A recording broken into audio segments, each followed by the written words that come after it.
கிறிஸ்துவுக்குள் பிரியமானவர்களே, கர்த்தராகிய இயேசு கிறிஸ்து நாமத்தில் உங்களுக்கு வாழ்த்துதல் தெரிவித்துக் கொள்கிறேன். இந்த புதிய நாளிலும் அப்போ உங்களை புதிய நன்மையினாலும் கிருபையினாலும் உங்கள் ஒவ்வொருவரையும் ஆசீர்வதிப்பாராக. இன்றும் அப்போ உங்களோடு கூட பேசப் போகிற வார்த்தை சங்கீதம் 20ஆம் அதிகாரம் 4ஆம் வசனம். Sam's 20 chapter verse 4. அவர் உமது மன விருப்பத்தின்படி உமக்கு தந்தர். இந்த காலை நேரத்தில் அப்பா சொல்றாங்க, உங்க மன விருப்பத்தின்படியே அப்பா உங்களுக்கு தந்தருளி உமது ஆலோசனைகளை எல்லாம் நிறைவேற்றுவாராக. இந்த காலை நேரத்தில் அப்பா சொல்றாங்க, உங்களுடைய மன விருப்பத்தின்படி நீங்க எப்படியெல்லாம் இருக்கணும்னு சொல்லி நீங்க ஆலோசனை பண்ணி தீர்மானம் வைத்திருந்தீங்களோ அதன்படி அப்பா செய்வேன் என்று சொல்லுகிறேன்.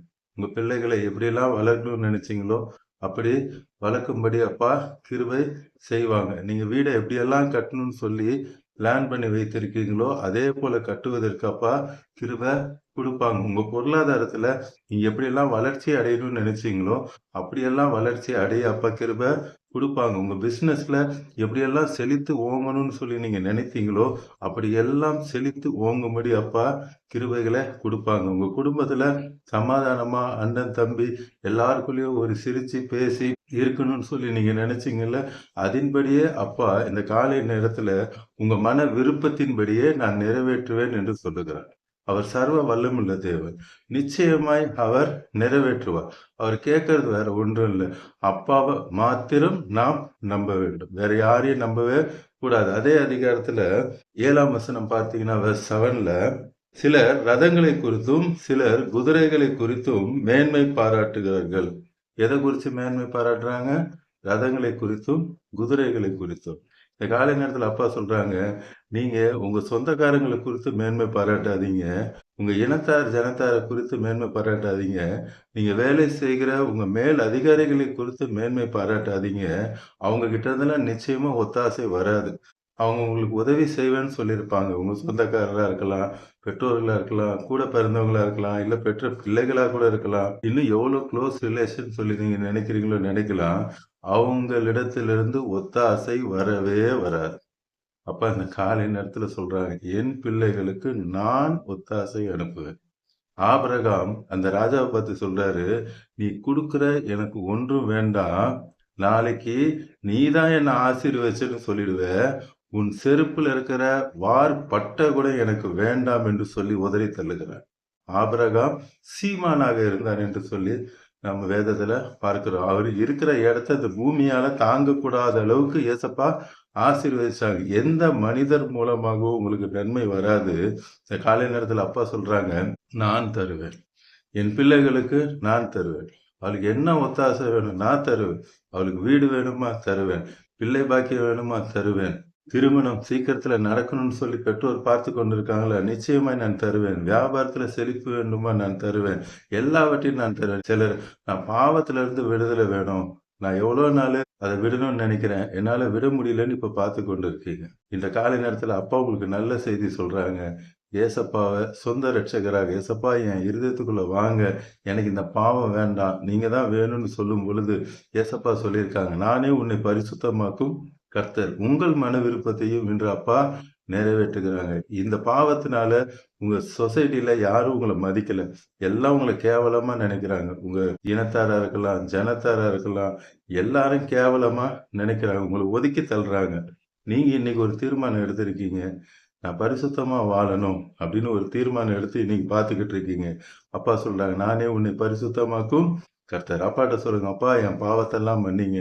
உங்க ரத்தத்தால கழுவி என்னை சுத்திகரிங்க. நீங்க எனக்காக தான் கல்வாரி சிலுவையில மரிச்சேன்னு சொல்லி உண்மையாக உங்க உள்ளத்தின் ஆழத்திலிருந்து நீங்க இப்ப சொல்லுவீங்கன்னா, இப்பொழுது ஏசப்பா உங்களுக்கும் அற்புதத்தை செய்ய வல்லமையுடையவராக இருக்கிறார். சங்கீதம் 140ஆம் அதிகாரம் 19ஆம் வசனம். Sam's 145 verse 19. அவர் தமக்கு பயந்தவர்களுடைய விருப்பத்தின்படி, யாருடைய விருப்பத்தின்படி அப்பா செய்யறாங்களா? அவருக்கு பயந்தவர்கள். பயந்தவர்கள்னா உங்களுக்கு ஏற்கனவே சொல்லியிருக்கேன். அப்பா கொம்பு வச்சு நம்மளை அடிக்கிறவர் அல்ல, அன்பு கலந்த அந்த பயம். சில பெற்றோர்களை பார்த்து பிள்ளைகளுக்கு பயம் இருக்கும். என்ன பயம்? அப்பா அடிச்சிருவாங்க, அம்மா அடிச்சிருவாங்கன்னு சொல்லி பயம் இருக்கும். இது அந்த பயம் இல்ல. ஐயோ எங்க அப்பாவுக்கு இந்த காரியம் பிடிக்காது, எங்க அம்மாவுக்கு இந்த காரியம் பிடிக்காதுன்னு சொல்லி அந்த அன்பு கலந்த பயம். ஏசப்பா எனக்காக தான் கல்வாரி சிலுவையில மரித்து 3வது நாள் உயிரோடு எழுந்தாங்க. எனக்காக உயிரையே கொடுத்துருக்காங்கன்னு சொல்லி, அந்த அன்பு கலந்த பயத்தோடு நம்ம இருக்கணும். அவர் தமக்கு பயந்தவர்களின் விருப்பத்தின்படி செய்து, அவர்கள் கூப்பிடுதலை கேட்டு அவர்களை ரட்சிக்கிறார். இந்த காலை நேரத்தில் அப்பா சொல்றார், உங்க கூப்பிடுதலை அப்பா கேட்டு உங்களை நான் ரட்சிப்பேன் என்று சொல்லுகிறார். Not only the worldly blessing, அப்பா நித்திய ஜீவனையும் கொடுத்து உங்களை ஆசீர்வதிப்பேன் என்று சொல்லுகிறார். சங்கீதம் 86:7 சாம்ஸ் 86:7 நான் துயரப்படுகிற நாளில் உம்மை நோக்கி கூப்பிடுவேன். இந்த காலை நேரத்துல துயரத்தோட வேதனையோடு கூட துக்கத்தோடு நீங்க பார்த்து கொண்டு இருக்கலாம். இந்த காலை நேரத்தில் அருமையான வார்த்தை வருகிறது. நான் துயரப்படுகிற நாளில உம்மை நோக்கி கூப்பிடுவேன், நீர் எனக்கு கேட்டு அருளுவீர். இன்றைய தினத்துல அப்பா யாரெல்லாம் நீங்க துக்கத்தோடு கூட வேதனையோடு கூட பார்த்து கொண்டு இருக்கிறீங்களோ உங்க எல்லாருடைய ஜெபத்தை அப்பா கேட்டு அருளுகிறேன் என்று சொல்லுகிறார். அவ்வளவு நல்ல தகப்பன் உங்க மேல இன்னைக்கு பார்த்து கொண்டிருக்கிற கோடிக்கணக்கான அவருடைய பிள்ளைகள் உங்க மேல அப்பா அவ்வளவு அன்பாக இருக்கிறாங்க. நிச்சயமாக என்னால 1000% சொல்ல முடியும். அப்பா பார்த்து கொண்டு இருக்கிற உங்க மேல அவ்வளவு அன்பாக இருக்கிறாங்க. இன்னைக்கு எனக்கு அப்பா வார்த்தையே கிடைக்கல, இன்னைக்கு ஒரு நாள் ஸ்கிப் பண்ணிடலான்னு நான் முடிவு பண்ணிட்டேன், எனக்கு வார்த்தை கிடைக்கலப்பா நான் விட்டுடலான்னு சொல்லிட்டு. இல்ல அப்பா விடல. உங்க மேல அவ்வளவு அன்பு வைத்திருக்கிறார். பார்த்து கொண்டு இருக்கிற உங்க மேல அப்பா அவ்வளவு அன்பு வைத்திருக்கிறார். இந்த வார்த்தை அப்பா கொடுத்த வார்த்தை. உங்க மன விருப்பத்தின்படி நான் தருவேன் என்று சொல்லுகிறார். நிச்சயமா இன்னைக்கு ஆபத்து காலத்துல நீங்க வேதனையோடு துக்கத்தோடு கூட பார்த்து கொண்டிருக்கிறீங்க. நான் தைரியமாய் சொல்ல முடியும், இன்று பார்த்து கொண்டிருக்கிற எல்லாருக்கும் அப்பா அற்புதத்தை செய்கிறார்.